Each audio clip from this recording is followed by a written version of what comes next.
प्रशांतात्मा विगतभिर्ब्रह्मचारि व्रते स्थितः मनः संयम्य मच्चित्तो युक्त आसीत मत्परः।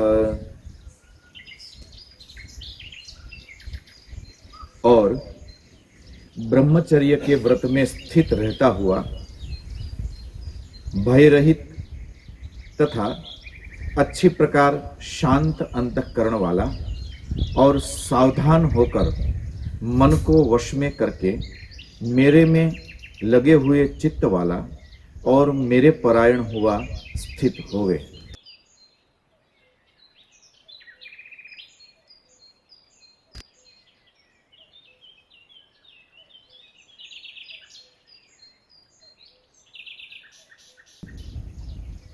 तो सज्जनों, मुस्कुराइए।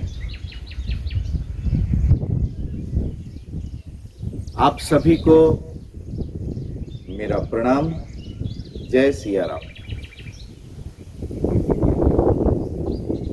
कन्या गुरुकुल के लाभार्थ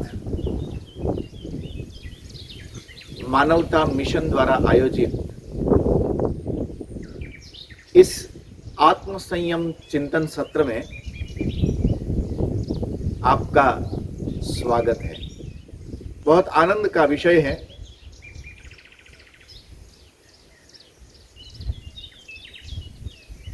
कि आर्थिक रूप से कमजोर परिवार की बालिकाओं की शिक्षा के लिए सतत प्रयत्नशील मानवता मिशन की इस मुहिम को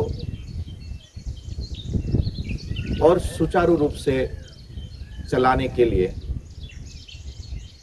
अनेक लोगों का मानवता मिशन को सहयोग प्राप्त हो रहा है। जिन जिन लोगों के द्वारा ये सहयोग मिल रहा है उन सभी लोगों के लिए मेरी ओर से साधुवाद, धन्यवाद।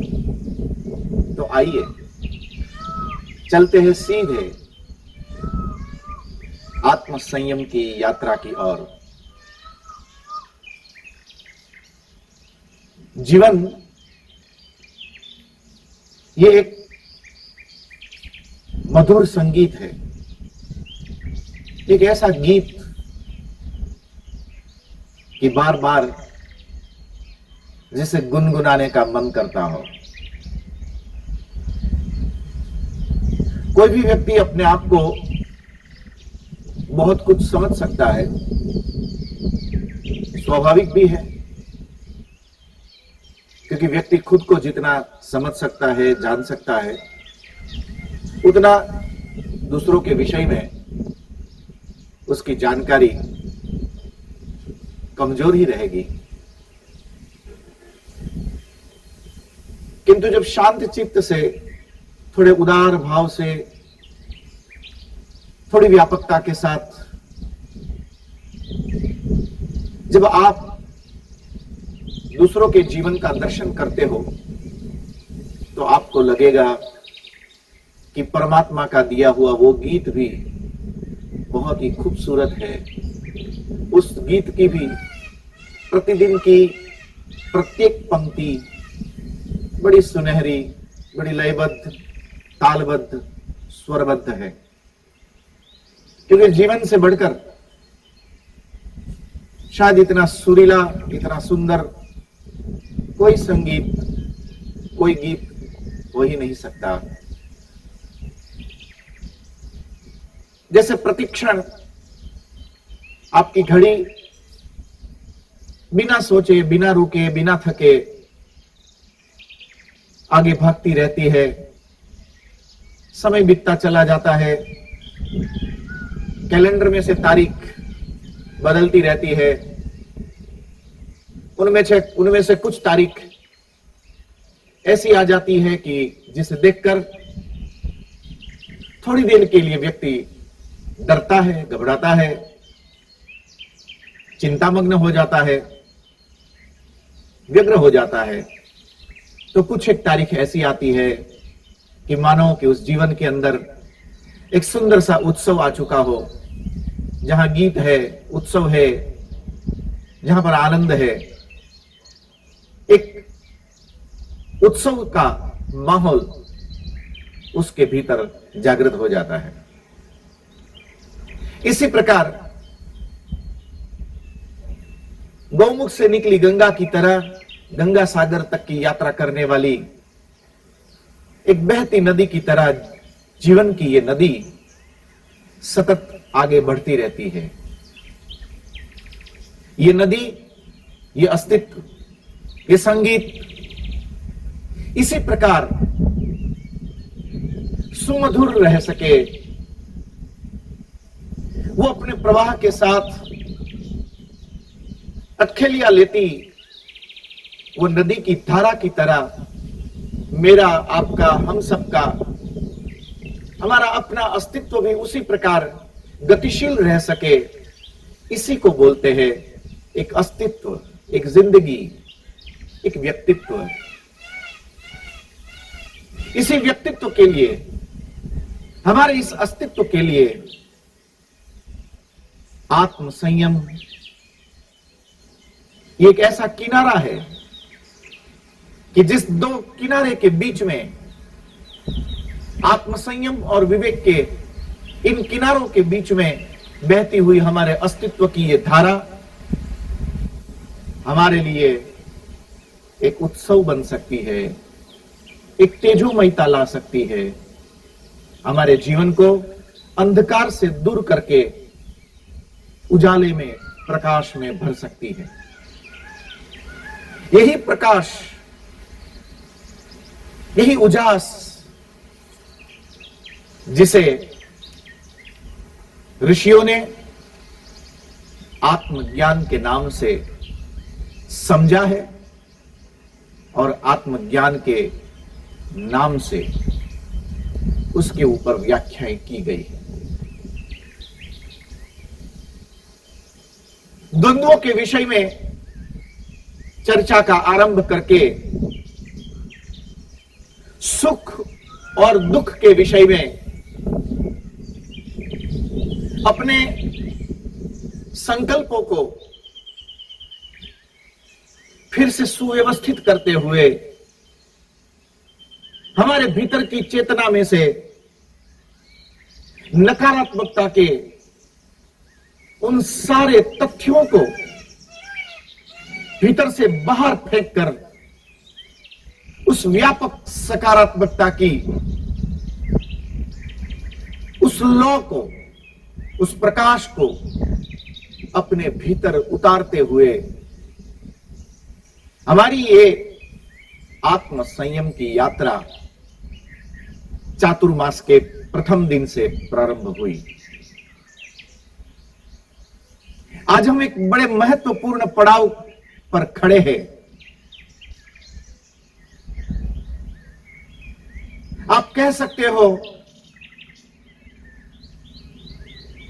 कि ऋषि के इस मुक्ति के घाट पर आज हमारी ये चर्चा पहुंच चुकी है। अब तो बस अस्तित्व की इस नदी के भीतर गोता लगाने के लिए उतरने की देरी है। अथवा कह सकते हैं कि गोस्वामी तुलसीदास जी, मीराबाई अथवा सूरदास जी की इस शरणागति के घाट पर आज हमारी ये आत्म संयम की यात्रा पहुंच चुकी है, जहां पर हमें अस्तित्व का एक ऐसा सितारा चाहिए जो व्यापक है, जिसके लिए ब्रह्म के रूप में उसको परिभाषित करना हो तो उसको परिभाषित करने में हमें थोड़ी सहजता हो जाए।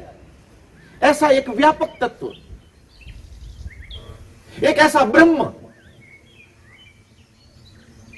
जिसके इस किनारे पर कुछ क्षण के लिए प्रसन्नता पूर्वक निश्चिंतता पूर्वक, सहजता पूर्वक, सादगी पूर्वक हम अपने अस्तित्व को टिकाकर रह सके, तो कह सकते हैं कि अस्तित्व की इस नदी के, आत्म संयम के इस किनारे पर आज हम इस शरणागति के घाट पर पहुंच चुके हैं। अथवा तो हम कह सकते हैं कि महावीर के इस अहिंसा के घाट पर आज हमारी आत्म संयम की यात्रा पहुंची है।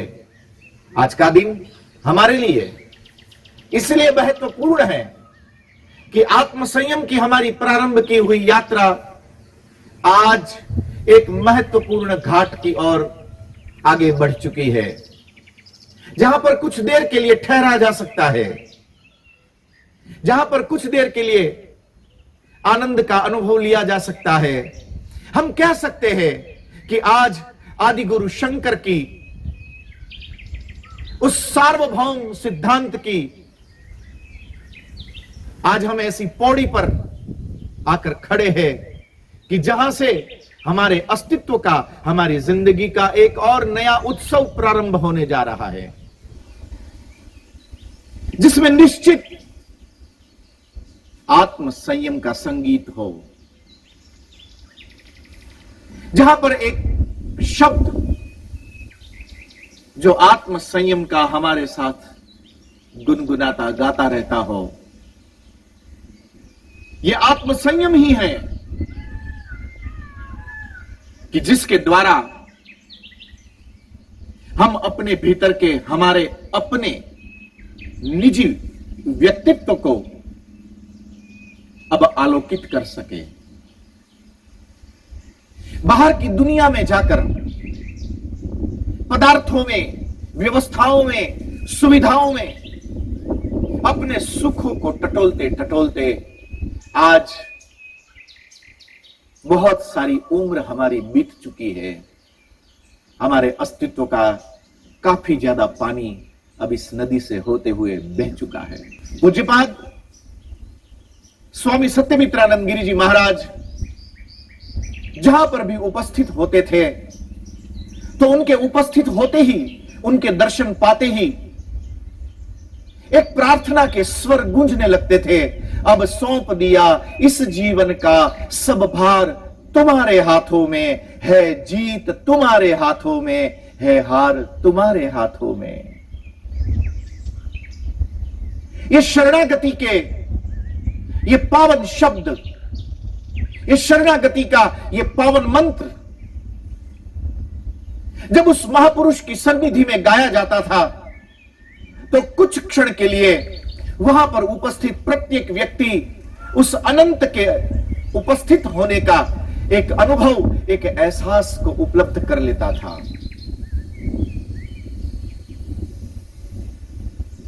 पूज्य श्री के उस अनुभव से हमें एक शिक्षा मिलती है, और वो शिक्षा है कि यदि हमारा पदार्थ बोध समाप्त हो सके, संसाधनों के द्वारा सुख को प्राप्त करने की हमारी लालसा, द्रव्यमय जगत में से अपनी सुविधाओं के द्वारा अपने सुख को ढूंढने की हमारी ये कल्पना शायद बहुत अधूरी है, बहुत नाचीज है, और इसलिए हमारे पुरुषार्थ में कोई कमी न रही, फिर भी हम उस स्थिति को उपलब्ध न कर सके जहां पर हमारे अस्तित्व को पहुंचना चाहिए था।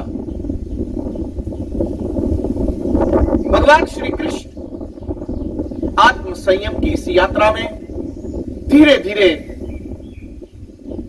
जगत से विरति कराते हुए, धीरे धीरे इस द्रव्यमय जगत से हमारे नाते को छोड़ते हुए, हमारे भीतर जो एक व्यापक अस्तित्व डूबा है, हमारे भीतर जो व्यापक समृद्धि विद्यमान है, हमारे भीतर जो व्यापक प्रकाश उपलब्ध है, उसी प्रकाश में से अब सुख और शाश्वत शांति को ढूंढने का यहां से प्रयास शुरू होता है, जहां पर भगवान श्री कृष्ण हमें सिखाते थे कि जो अपनी अंतर गुहा में अपने आत्म मंदिर की उस गर्भगृह में जो एकांत में पहुंच सका हो,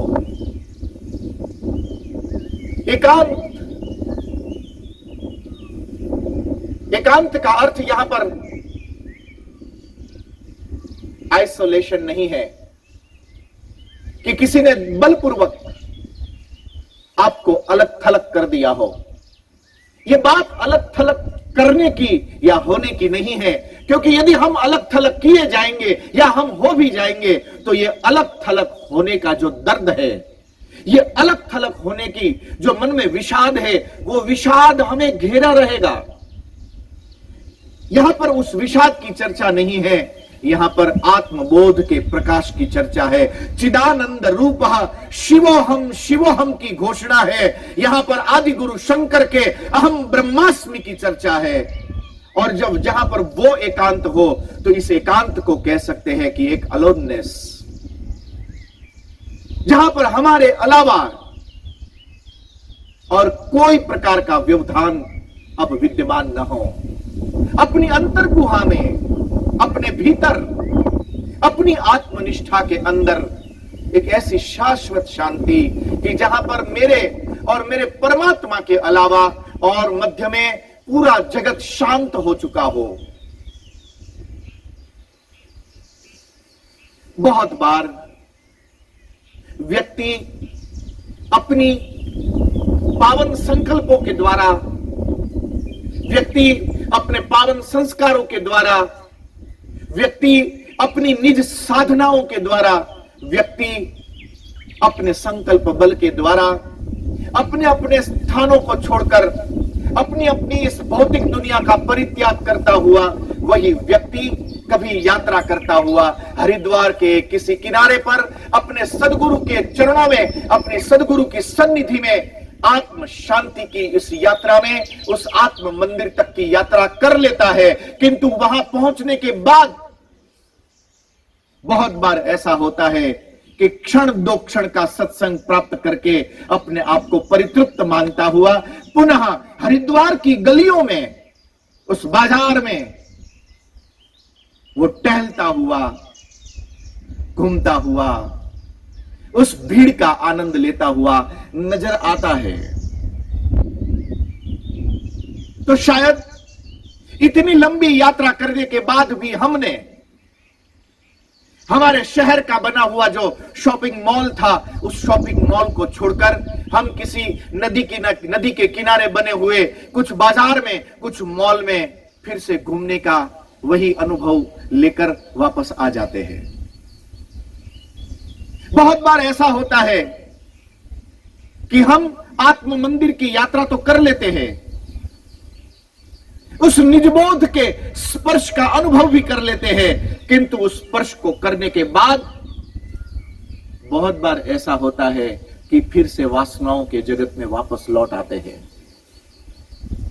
तो एक प्रश्न उद्भवता है, एक प्रश्न खड़ा हो जाता है कि यदि हम अपने हृदय की एकांत गुहा में, अपने आत्म मंदिर के भीतर यदि पहुंच भी जाए तो वहां पर हम कैसे रह लें, वहां पर हमारे समय मर्यादा को कैसे बढ़ाएं। होता ऐसा है कि सुख के दिन आ भी जाए तो हम सबका अनुभव है कि सुख ज्यादा देर तक टिकता नहीं है।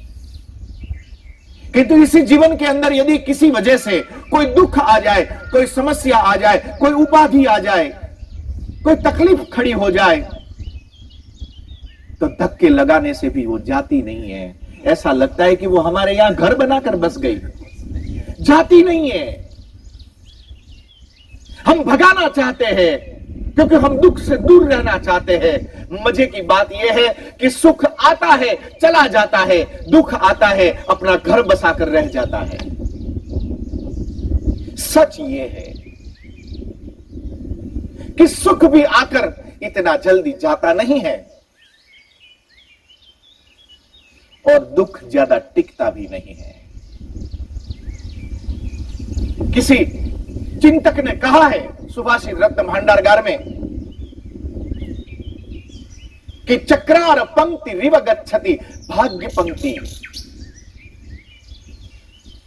जैसे साइकिल का चाक घूमे और उसकी आरा जो अभी नीचे थी वो घूमकर ऊपर आती है, और घूमकर ऊपर आ जाए। जो आरा ऊपर पहुंची है वो यदि अब ठान ले कि अब तो मैं ऊपर पहुंच चुकी हूं, अब मैं नीचे नहीं जा सकती, मैंने ऊंचाई को छू लिया है, अब मैं नीचे कैसे जाऊं।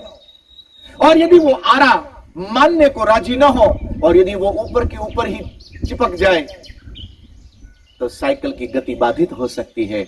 मेरी और आपकी जिंदगी के साथ भी कुछ ऐसा ही है। कभी दुख की आरा ऊपर जाती है, घबराओ मत, क्योंकि उसको भी नीचे आना पड़ेगा, और जो सुख की आरा नीचे पहुंची थी उसको भी ऊपर आना पड़ेगा, क्योंकि यही जिंदगी की रफ्तार है। कभी सुख कभी दुख, न सुख टिकता है न कभी दुख टिकता है। पर मजे की बात यह है कि सुख को हमने अपना माना और हमने अपने सुख के साथ अपने तादात्म्य को बांध लिया है, और सुख के साथ तादात्म्य को हमने बांधा। यहीं से हमारी एक नई नियति का प्रारंभ हुआ कि अब हमारे लिए दुख तैयार खड़ा है। मजेदार बात है कि सुख के साथ हम अपना तादात्म्य बांधना चाहते हैं, अपितु दुख के साथ हम दूर रहना चाहते हैं। सुख के साथ हमने अपना तादात्म्य बांधा है, इसका अर्थ यह हुआ कि अब दुख हमारा इंतजार कर रहा है। श्री कृष्ण कहते हैं कि सुख के साथ अपने तादात्म्य को छोड़ दीजिए, दुख आपको पकड़ेगा नहीं। यदि दुख से दूर रहना चाहते हैं तो सुख की जो ये वांछा है उसी का हमें निर्वाण करना पड़ेगा, उसी को हमें छोड़ना पड़ेगा। यहां पर ये आत्म संयम की चर्चा उन तथाकथित सुखों से भागने की चर्चा नहीं है, अपितु एक उस शाश्वत सुख की नदी में प्रवेश करने की एक ऐसी विधा है जहां पर कृष्ण का हाथ पकड़कर हम उस प्रवाह में उतर सके। नदी में तैरने का एक अपना आनंद होता है, किंतु यदि व्यक्ति को नदी में तैरना न आता हो तो किसी सद्गुरु की आवश्यकता पड़ती है। और इसीलिए सद्गुरु का अर्थ है कि जो हमारा हाथ पकड़कर हमें भवसागर पार करवा सके। भवसागर वही पार करवा सकता है जो बार बार इस प्रवाह को, बहते प्रवाह को पार करने का अनुभव हासिल कर चुका है। ऐसा कोई अनुभवी सद्गुरु, ऐसा कोई अनुभवी समर्थ जब हाथ पकड़े तो ये घोषणा है एक साधक के लिए कि चिंता मत करो, मुस्कुरा दो, क्योंकि सद्गुरु का हाथ थामे हो आप भी भवसागर को पार कर सकते हो। ये भवसागर को पार करने की जो ये विधा है, ये एक ऐसी विधा है कि जहां पर केवल और केवल सुख के साथ अटखेलियां खेलते हुए उस प्रवाह के ऊपर उसकी तरंगों के साथ, उसके उछलते कूदते प्रवाह के साथ एक उत्सवपूर्ण जीवन को प्राप्त करके एक साधक इस भवसागर को पार कर सके। ये भवसागर को पार करने का एक ऐसा शाश्वत तरीका, और उस तरीके का नाम दिया है आत्म संयम। जो सद्गुरु की सन्निधि का आत्म संयम जिसने उपलब्ध कर लिया, प्राप्त कर लिया, तो समझ लो कि उसने अपने भीतर आत्म संयम की ज्योति को जगा दिया।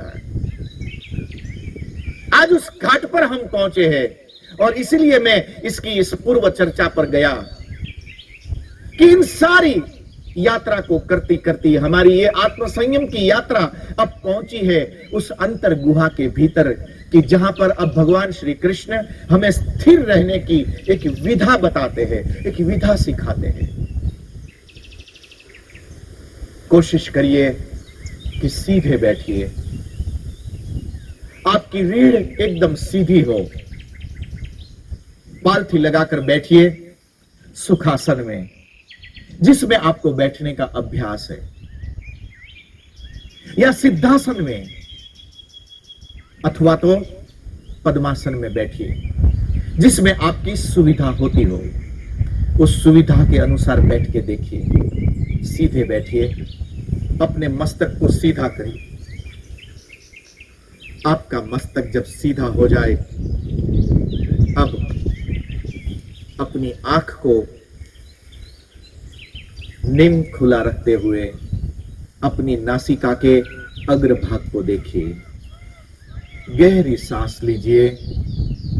जब आप अपनी आंखों को थोड़ा खुला हुआ रखकर अपनी नासिका के अग्रभाग को देखेंगे तो आपकी दृष्टि काफी सीमित हो जाएगी, किंतु आपको नींद भी नहीं आएगी। किंतु खुली आंख से ये जो जगत, ये जो वैभव, ये व्यवस्थाएं, ये द्रव्य जो आपको पकड़ रहा था, चूंकि वो अब धीरे धीरे आधा उतर जाएगा, तो ये द्रव्य आपको पकड़ना बंद करेगा। यहां पर आपकी एक एकांत की यात्रा का प्रारंभ हो सकता है। और इस यात्रा को प्रारंभ करके आप जब गहरी सांस लेते हैं, तब आप मन से विचार करिए कि संसार की, ब्रह्मांड की जितनी शुभता है, जो पॉजिटिविटी है, वो सारी शुभता अब मेरे भीतर प्रवेश कर रही है और मेरे भीतर की सारी अशुभता, सारी नकारात्मकता, सारी नेगेटिविटी उछलकर, उलेचकर अपने श्वासों के द्वारा, प्रश्वासों के द्वारा अब वो बाहर निकल रही है। जब आपकी दृष्टि नासिका के अग्रभाग को देखेगी, तब आप पाओगे कि उसमें ज्यादा देर टिकना आपके लिए मुश्किल हो सकता है, किंतु धीरे धीरे धीरे गहरी सांस लीजिए, रुकिए, श्वास छोड़िए, फिर रुकिए, फिर गहरी सांस लीजिए। इस प्रकार जब आप प्रयत्न करेंगे तो आपका ये अभ्यास धीरे धीरे उसके लिए आपको अनुकूलता दे देगा। आपकी दृष्टि जब नासिका के अग्रभाग को स्पर्श करेगी, उसको स्पर्श करते ही नासिक अपने भ्रूमध्य के बीच में आज्ञा चक्र को वो हिट करेगी, और जैसे ही वो हिट करेगी, आपका अंतर्दृश्य प्रकाशमान हो जाएगा। आप अपने आप को प्राप्त कर सकोगे। और ये अपने आप को प्राप्त करने की जो विधा है, उस विधा के विषय में भगवान श्री कृष्ण ने हमें अपनी अंतर्गुहा में, अपने निज मंदिर में रहने की ये विधा हमें सिखाई। आप इसका अभ्यास जितना ज्यादा हो सके करते रहिएगा। आज बस इतना ही। मुस्कुराते रहिए। आप सभी को मेरा प्रणाम। जय सिया राम।